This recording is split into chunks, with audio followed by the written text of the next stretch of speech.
100% infotainment. இன்னைக்கு காதலர் தினம். காதல் தோல்வி அப்படிங்கிறது வாழ்க்கையோடைய தோல்வி கிடையாது, வாழ்க்கையோட முடிவு கிடையாது.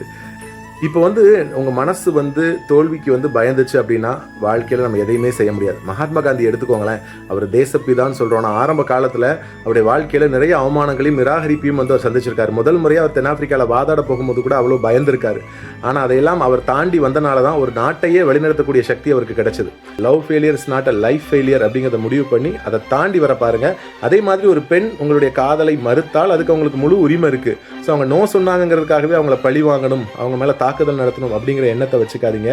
அது உண்மையான பலம் கிடையாது. நீங்கள் ஒருத்தங்க நோ சொன்னதுக்கு பிறகும் அதை தாண்டி உங்கள் இயல்பு வாழ்க்கையில் சந்தோஷமாக வாழ்கிறீங்க பார்த்தீங்களா, அதுதான் உண்மையான பலம். அதை உணர்ந்துக்கோங்க. இன்னும் சிம்பிளாக உதாரணம் சொல்லுதுன்னா, நம்ம ஜிம்முக்கு எக்ஸசைஸ் பண்ணும்போது உடம்புல ரொம்ப வலி இருக்கும். ஸோ அந்த வலியெல்லாம் நினச்சோன்னா பாடி ஃபிட்னஸ் வருமா? வராது. அப்புறம் நாளடைவில் நமக்கு ஸ்ட்ரென்த் ஆனதுக்கப்புறம் பெயின் இருக்காது. ஸோ அந்த மாதிரி இந்த காதல் தோல்வி மாதிரியான உணர்வுகள் வரும்போது நமக்கு கொஞ்சம் வருத்தங்கள் இருக்கத்தான் செய்யும். ஆனால் அதை நினச்சி கவலைப்படாமல் நாம் அதை தாண்டி வர முயற்சி பண்ணாலே போதும். நம்ம எது வேணால் சாதிக்கலாம். வாழ்ந்து காட்டுங்கள். உங்கள் வாழ்க்கை உங்கள் கையில். அனைவருக்கும் இனிய காதலர் தின நல்வாழ்த்துக்கள்.